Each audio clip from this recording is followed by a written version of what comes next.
kurusha ibindi kwera, uwo mwasangiye byose, uwo mwasangiye ubuturo, taragutashya cyane, uwo Imana yakugeneye.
Taragutashya cyane, uwo Imana yakugeneye.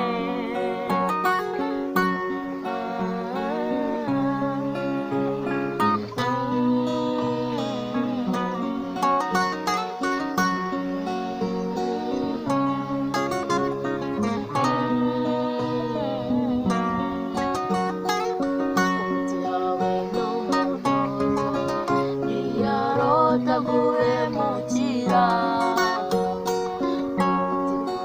nawaziko ibyo nawe utaduhahuka,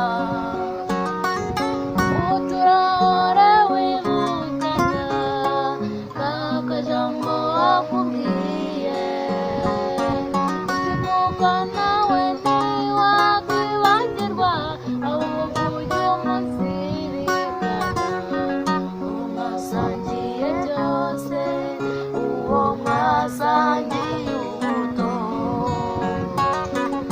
taragutashya cyane.